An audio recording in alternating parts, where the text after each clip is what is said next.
When I got off the plane in July 2011, after being gone from America for 16 years, living in combat zones in countries, third world countries, in civil war for over a decade and a half, I get back, and the first thing I said when I got off the plane, because you can sense when you cross international borders, you can sense certain things.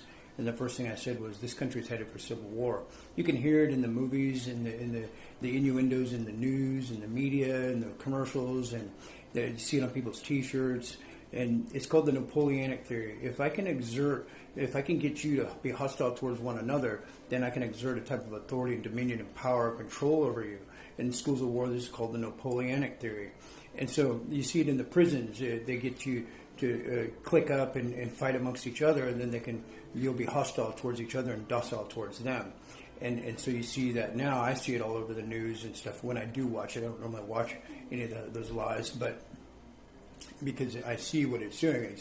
It's pushing this agenda of division between races and between classes of people and social economic classes and so forth, and the good guy, bad guy type scenario.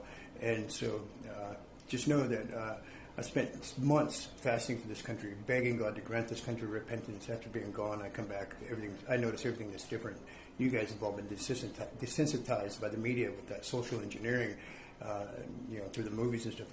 I don't watch none of that stuff, and so I see everything that's different, and I see it, and it's sad, but I know that godly sorrow produces repentance that leads to salvation and leaves no regret. God will leave a remnant, but we have killed more babies than Hitler ever thought of killing legally. And in fact, I've seen the most atrocious thing I've ever seen in my life is when the people hit the streets in Portland, Oregon, my hometown.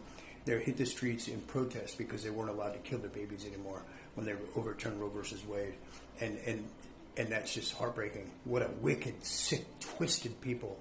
And godly sorrow produces repentance that leads to salvation and leaves no regret. It's going to be painful. The Civil War is going to be painful, but it'll be good for the nation and the world.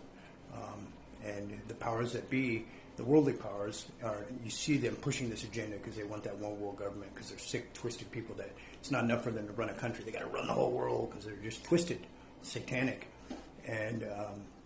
But God will grant this country repentance, and He will leave a remnant. God bless America.